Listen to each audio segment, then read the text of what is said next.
ధర్మ సంస్థాపన యందు పాలు పంచుకోవడం కోసం దేవతలందరూ కూడా వారి వారి అంశలతో భూమి మీదకి వచ్చారు. అట్లా వచ్చినటువంటి వైనం మిగిలిన అవతారాల కన్నా కూడా భిన్నంగా ఉంటుంది. ఒక రామావతారం భూమి మీదకి వస్తే ఆయన రావాలి అని సంకల్పం చేసుకుని కౌసల్యా గర్భవాసం చేసి తతశ్చద్వాదశే మాసే చైత్రే నామమికే తిథౌ నక్షత్రేరితి దైవత్యే సోచ్ఛ సంస్థీషు పంచషు గ్రహీషు కర్కటే లగ్నే వాక్పతాం ఇందునా సహ ప్రోద్యమానే జగన్నాథం సర్వలోక నమస్కృతం అంటారు మహర్షి బాలకాండలో. అట్లా వచ్చారు.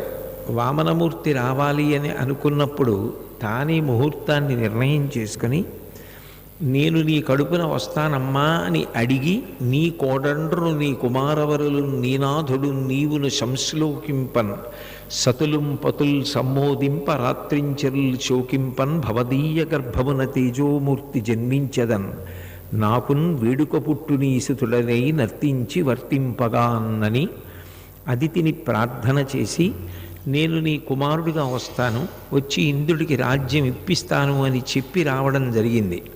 కానీ శ్రీకృష్ణావతారం పరిపూర్ణావతారం. పరిపూర్ణావతారము అన్న మాటకు అర్థం ఏమిటంటే అన్ని అవతారముల యొక్క తేజస్సు ఏ అవతారంలోకి ప్రవేశిస్తుందో దానిని పరిపూర్ణావతారము అని పిలుస్తారు.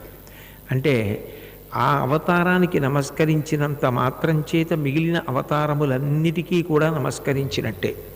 వెంకటేశ్వరావతారాన్ని శ్రీకృష్ణావతారంగానే పరిగణిస్తారు. ఎందుకంటే మీరు పురాణాన్ని పరిశీలిస్తే ఆయన నా తల్లి దేవకీదేవి, నా తండ్రి వసుదేవుడు, నా అన్నగారు బలభద్రుడు, నా చెల్లి సుభద్ర అని తాను శ్రీకృష్ణుణ్ణి అని చెప్పుకున్నారు. అలా